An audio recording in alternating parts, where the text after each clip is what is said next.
కాబట్టి ఎప్పుడు కూడా నీ ఎదుట ఉన్న కార్యాలు ఎంతటివైనా, వ్యక్తులు ఎంతటి వాళ్ళైనా, పరిస్థితులు ఎంతటివైనా, అవి ఎంత జటిలమైనవైనా వాటిని ఎప్పుడు నువ్వు హైలైట్ చేయొద్దు.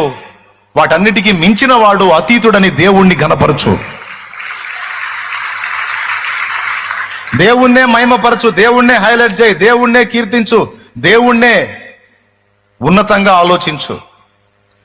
నా పరిస్థితులు ఇప్పుడు ఇలా ఉన్నాయి సార్, ఇంకా ఇవి ఇలా కాదు, ఇంకా ఇంతగా ఉన్నా కూడా వీటన్నిటినీ మార్చగలడండి ఆయన, ఆయనకు సమస్తము సాధ్యమే అంటా ఉండు నువ్వు. నేను ఎదుర్కొంటున్నటువంటి ఈ పరిస్థితులను ఇలానే ఉంచడు, ఖచ్చితంగా వీటిని మారుస్తాడు, నా దేవునికి సమస్తము సాధ్యమే అన్న మాట ఎల్లప్పుడూ నీ నోట రాని. ఆ మాట నువ్వు దేవునికి ఇష్టడయ్యేటట్టు చేసిద్ది. రెండవది, దేవుని శక్తి నీ మీద పని చేసేటట్టు చేసిద్ది. ఆ మాట పలకటమే కదా, అది హృదయంలో కూడా విశ్వసించాలి. ఏమనాలి చెప్పండి?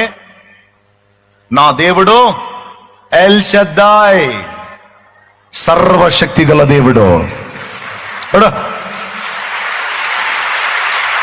గుర్తుపెట్టుకో, ఏమని పలకాలి? నా దేవుడు సర్వశక్తి గల దేవుడు, ఆయనకు అసాధ్యమైనది ఏది లేదు.